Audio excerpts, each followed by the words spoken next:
நேற்று பார்த்தீங்கன்னா ஆடிப்பூரம், அதனால் அம்மனுக்கு வந்து வளைகாப்பு வந்து பண்ணியிருந்தாங்க. இந்த ஈவினிங் பார்த்தீங்கன்னா பயங்கரமாக வந்து காற்று வந்து அடிக்குது. ஆடி மாத காற்றுங்கிறது வந்து இந்த 1 வீக்காக வந்து பயங்கரமாக வந்து இருக்குது.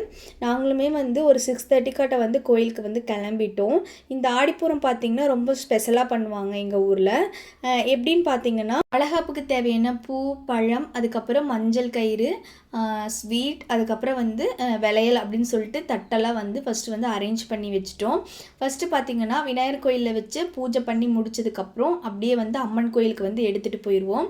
இது கூடவே பார்த்திங்கன்னா 5 வகையான சாதமும் வந்து ரெடி பண்ணி வந்து சாமிக்கு வந்து பூஜை பண்ணி முடிச்சிருவாங்க. பூஜை முடிஞ்சதுக்கப்புறம் பார்த்திங்கன்னா ஃபஸ்ட்டு வந்து ப்ரெக்னெண்ட்டாக இருக்கிறவங்களுக்கெல்லாம் வந்து அங்கே வளைகாப்பு வந்து பண்ணுவாங்க. எனக்குமே வந்து ஒரு 2வது பேபிக்கு வந்து அங்கே பண்ணாங்க. ரொம்பவுமே நல்லாயிருக்கும். அதுக்கப்புறம் பார்த்திங்கன்னா குழந்தைங்களுக்கு பெரியவங்களுக்குன்னு சொல்லிட்டு விலையிலெல்லாம் கொடுக்க ஆரம்பிச்சிட்டாங்க. எனக்குமே பார்த்திங்கன்னா இந்த இயர் வந்து விலையில் வந்து ரொம்பவுமே கரெக்டாக இருந்துச்சு.